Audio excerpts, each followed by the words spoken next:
Do you not reach out to your loved ones consistently? Do you often leave messages on read or do not answer them? Is your name Brittany? Because if so, we're like the same person. Hey flowers, welcome back to Britt's Garden, a place where we plant seeds with self-love, shower ourselves with positive affirmations and positive vibes, and we grow and grow to our fullest potential. Today we are talking about communication with our loved ones. Yes, I am not the best at communication. Part of it is because I am into what I'm doing right now, and I think, oh, I'll talk to someone later. And when you're a busy person, or if the person you're communicating with is busy, sometimes you just keep on missing the mark, missing the mark, missing the mark. And that's what happened to me and my closest friends, or some of my closest friends. That happens to me consistently. About a year ago, my aunt called me randomly, and we didn't talk all the time. And she called me, and I did not answer. This is my aunt, my father's side. And then she called my mom. My mom answered. My mom was like, Britt, you need to talk to her. And I was like, okay, like I'll make the time. And I kept putting it off. And a week later, she passed away. Whatever I was doing when she called the first time couldn't have been that important. So I just say that to say that be strategic about, just keeping in contact with your loved ones and the people that are close to you. Here's the thing, however, I personally try to say, okay, I'm going to talk to people more, I'm going to contact people more, but sometimes there are like a lot of like people that care about you, and also a lot of things going on in your life, and everyone has a life as well. So here are a few things that I do with some of my friends to make sure we stay in contact, and then I'm also just going to share something new that I just thought about, just to let people know that you're on their mind. Without further ado, let's get it. One thing that I do to stay in contact with some of my friends that no longer live close to me, and even family members, is schedule FaceTimes. Scheduled. Yes, I said it. Scheduled FaceTimes. The reason why they're scheduled is because everyone has a busy schedule, and you will always find an excuse if you don't say, this is what we're going to do, and this is when we're going to do it. So we schedule Thursdays at 8:30 p.m. we're going to FaceTime. Don't make plans, put it in your planner, put it in pen, and expect the call. We even think about who's going to call. The reason why that's so useful is because you can go through the whole entire week and know that no matter what, you're going to have time to check in with that person. So, and then sometimes people say like, well, I don't want to be scheduled. Like, I need to make sure that I'm thought about as a friend, or friendships, or this, that. No, we are human and we are busy. It's okay to schedule it. And honestly, it doesn't even feel like a scheduled thing. By the time like we get on the phone, we're excited to finally have the time to talk to each other, and we just start sharing. And sometimes these scheduled calls can go on for a while because you do care about your friend, or you do care about your loved one.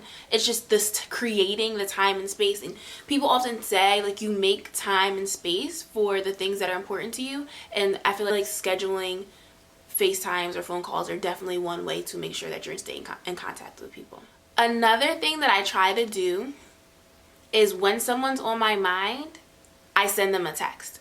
Even if it's just like, hey, just thinking about it, Chew, how are you? Or hey, remember this? I just thought about that. Because I feel like just a short burst of I'm thinking about you can go so much further than I don't remember the last time I heard from you. So even if I don't have time for a full-blown conversation, I try to say that in a message and send whatever I'm thinking about at that time, so that my loved one knows that they're on my mind. Yeah. What else do I do? So right now, if I was to get my phone, I probably have like over 80 unread text messages and a lot of text messages that have been opened and not responded to.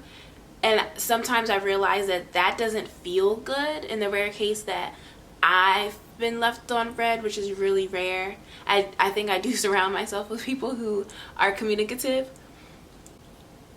So that doesn't really happen to me, but I'm mindful of it now as I'm trying to grow my communication and relationships. So if someone texts me and I cannot have a full conversation right then, do not feel like having a full conversation right then, or just realize that they might be left on read for a while, I reply and say, hey, I received this message. However, I'm busy right now. I will get back to you as soon as possible. Real simple, just so that they know. Sorry. I'm like really cozy today. I'm chilling. I feel like you ever hear, I'm off topic, but I'm going to continue, that the way that you're dressed kind of just like dictates your mood and your feel.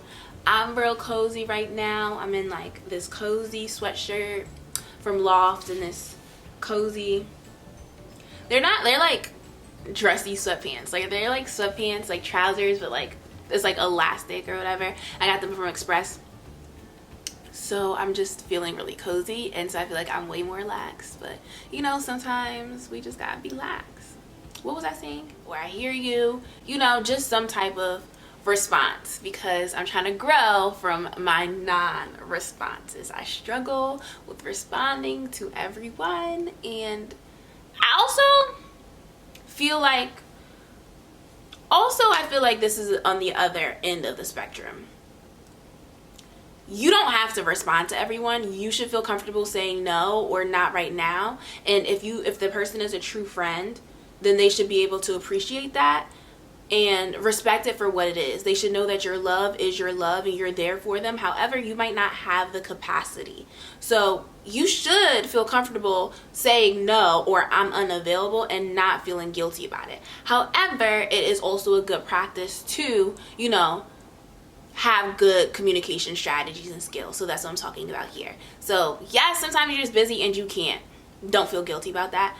But if you're like me and communication just overall isn't your strong suit, then those are some useful tips. Now, the last thing that I'm going to start to do, just because I was speaking with a family friend, I kind of call her a mentor, someone I look up to, who she's really busy. She runs her own business, and she's talking about how she stays in contact with some people and lifts them up. And she does this through written letters. And now I like to write letters. I don't check my mail, which is probably going to be something I need to work on. But I do like to write letters, and everyone loves receiving a letter. So I went to Michael's and I picked up this 80 sheet ensemble of it literally is just these different color blank cards and then envelopes. And I picked them up a while ago because I was in Michael's and they had a sale and my educator discount, and so I go to Michael's all the time, and I got this card, and I realized this set of cards, and I realized that I can use them in order to continue conversations with loved ones. And not just continue, but just like, you know, send out gratitude and positivity. And not just thank you for doing something for me, but hey, you were on my mind. This is a sweet memory. Or hey, I was thinking about you. Or hey, I was praying for you. Or hey, you know, just something simple and sweet that the other person will appreciate. I have my godmother in New York. I have a godmother that lives in Florida. I don't call them every single day, but they do pop up in my mind and they are important to me. So I am going to commit to sending one letter a week to a loved one, literally just hailing them up like, hey, what's up? How you doing? I love you. You know, because life is so short, and the people who you love deserve to hear that you love them. So yeah, that's just something I'm gonna do, and something that I invite all of you to join me on doing.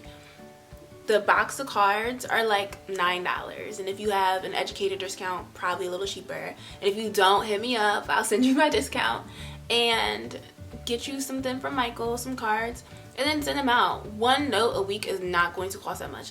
A book of stamps will probably not even be that much, and the feeling that you will get, or they will get, from receiving a letter from you is literally priceless. And that's the thing too. As millennials who are just so quick, text, in, out, I think it is important to also think about feelings. Like, how does this interaction make me feel? How am I caring for my loved ones in a way that makes them feel? How am I being intentional about my communication?